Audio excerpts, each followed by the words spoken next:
నమస్తే శ్రవంతి గారు. నమస్తే కీర్తి. శ్రవంతి గారు, మాఘమాసం వచ్చేస్తోంది కదా, శ్యామల నవరాత్రులు చాలా మంది అత్యంత వైభవోపేతంగా చేసుకుంటూ ఉంటారు.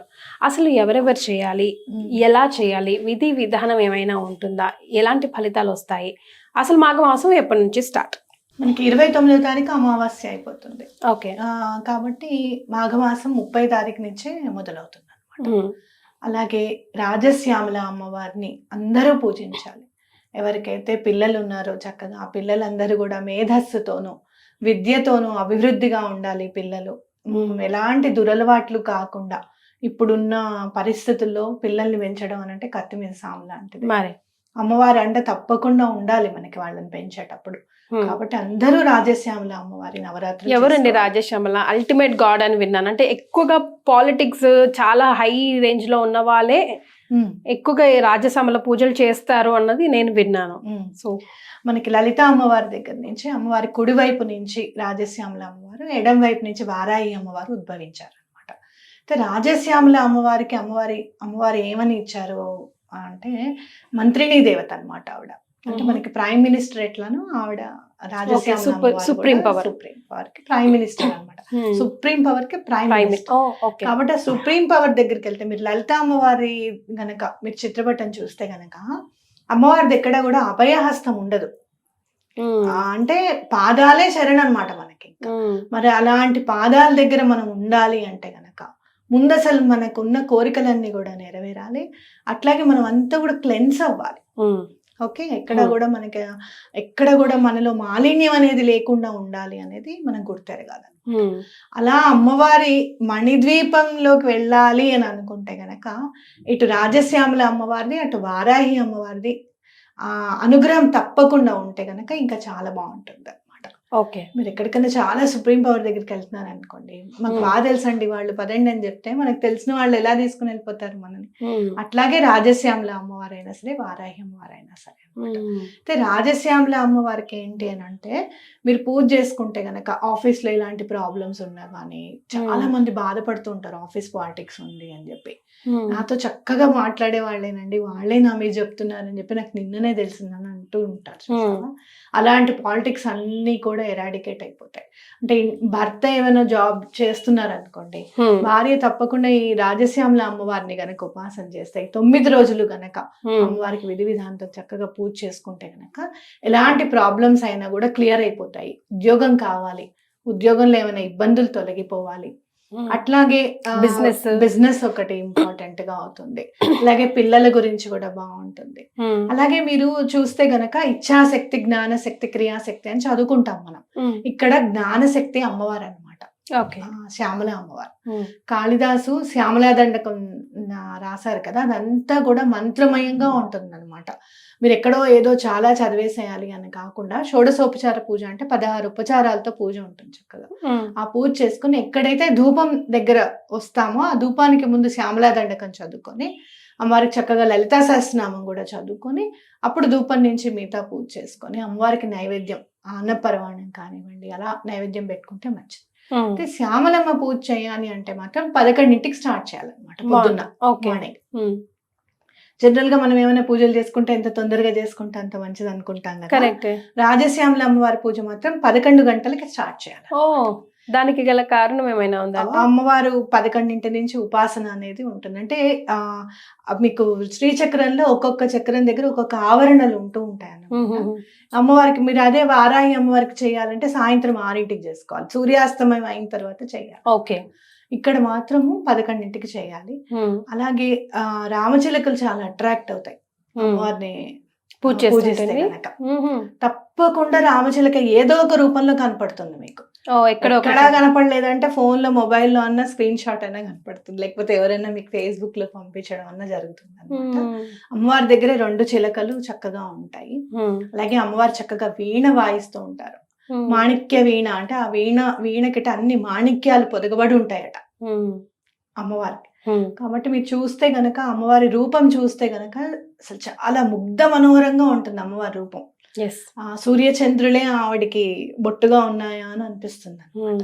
అలాగే మనం ఎట్లా దండం పెట్టుకోవాలి అని అంటే మన శరీరమే వీణగా అవ్వాలన్నమాట. మనం చూసుకుంటే 24 మెట్లు ఉంటాయి మన వెన్నపూసకు కూడా, అలాగే వీణకి కూడా 24 మెట్లు ఉంటాయి అన్నమాట.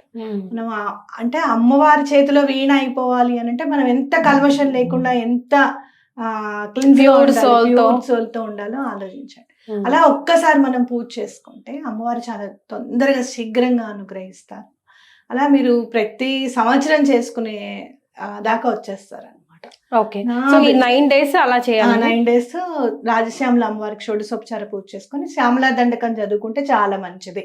అలాగే అమ్మవారిని మీరు 9 రోజులు అయిపోయిన తర్వాత మనం అమ్మవారిని ఉద్వాసం చెప్తాం. ఉద్వాసం చెప్పినప్పుడు అమ్మవారికి చీర పెట్టి ఉద్వాసం చెప్పడం చాలా మంచిది. ఆ చీరే మళ్ళీ మీరు కట్టుకుంటే కూడా చాలా మంచిది. ఇక్కడ కలశ స్థాపన అని ఉంటుంది అనమాట. అలా మీకు కలశం పెట్టుకునే ఆనవాయితీ ఉంటే పెట్టుకోండి. లేదండి మేము ఎప్పుడు ఈ 9 నవరాత్రులు చేయలేదు, మా ఇంట్లో ఎవరు చేయలేదు అంటే గనక కేవలం రాజశ్యామల అమ్మవారి ఫోటో పెట్టుకొని చిత్రపటం పెట్టుకొని కలశం లేకపోయినా పర్వాలేదు, చక్కగా చేసుకోండి. అలాగే అమ్మవారిది అష్టోత్తరం ఉంటుంది మీకు, రాజశ్యామల అమ్మవారి అష్టోత్తరం కానీ లేకపోతే లలిత అమ్మవారి అష్టోత్తరం అయినా కానీ చదువుకోవచ్చు. అది చదువుకుంటూ కుంకుమ పూజ చేసుకొని ఈ సంవత్సరం మొత్తం ఆ కుంకుమ ధారణ చేస్తే కూడా చాలా మంచిది. ఓకే. సో కలసం పెట్టే వాళ్ళకి ఏమైనా స్పెషల్ రూల్స్ ఉంటాయండి? ఉద్వాసం రోజు కానివ్వండి, అంటే ముత్తైదులను పిలుచుకోవాలి, నలుగురికి భోజనం పెట్టాలి అలాగా? అంటే ఇక్కడ మీరు భోజనం పెట్టుకుంటే ఒక్కళ్ళకైనా పెట్టుకోవచ్చు, అట్లా ఏం లేదు. కలసం ఉద్వాసం చెప్పేటప్పుడు మాత్రం తప్పకుండా ఎవరికో ఒకళ్ళకి భోజనం పెట్టడము. ఏదైతే కలసం చేసేటప్పుడు కొబ్బరికాయ పెట్టామో అది పచ్చళ్ళకి వాటికి వాడకుండా పగలు కొట్టుకొని మామూలుగా స్వీట్ చేసుకొని తినడమో లేకపోతే అలానే ముక్కలు తినేయడం అనేది చాలా ఇంపార్టెంట్. ఓకే. సో రాజసమల ఈ నవరాత్రులు చేసే ముందు ముఖ్యంగా మనం గుర్తుపెట్టుకోవాల్సినవి నియమాలు ఏమైనా ఉన్నాయండి? అంటే స్టార్ట్ చేసే ముందే, ఇప్పుడు అమావాస్య ముందే దేవుడు గది ఇల్లు అది శుభ్రం చేసుకుంటూ ఉంటాం కదా. మేమైతే మాత్రం అమావాస్య తర్వాత రోజే పులికాపు చేసుకుంటాం దేవుడి గది. ఓకే. అమావాస్య తర్వాత నెక్స్ట్ డే పులికాపు చేసుకుంటాం అనమాట. అలా ఫస్ట్ రోజు కాబట్టి కొంచెం టైం పడుతుంది పులికాపు చేసేసుకొని. అలాగే ముందు రోజు కూడా అమావాస్య కాబట్టి మాంసాహారానికి దూరంగా ఉండడము, రాత్రి పూట కూడా టిఫిన్ తినడం అనేది చాలా ఇంపార్టెంట్. అమ్మవారు పూజ చేసుకున్నప్పుడు ఏకభుక్తం చేస్తే మంచిది. ఓకే. ఈ నవరాత్రుల్లో కూడా ఏకభుక్తం ఉండాలంట. మంచి టిఫిన్, ఒక పూట టిఫిన్ చేసి తర్వాత భోజనం చేస్తే మంచిది అనమాట. అలాగే అమ్మవారికి లలిత అమ్మవారు అనామిక అనే ముద్రకి ఇచ్చారట ఆవిడకి, ఉంగరం అనమాట, అనామిక అని చెప్పి. అంటే ఏంటంటే ఈ రాజ్యం అంతా నీదే, నువ్వే పరిపాలించు అని చెప్పి. అలా మీరు చూస్తే గనక ఉంగరం కనిపిస్తుంది అమ్మవారిది వీణ వాయిస్తూ. ఆ ఉంగరాన్ని చూసి దండం పెట్టుకోవడం అనేది చాలా మంచిది.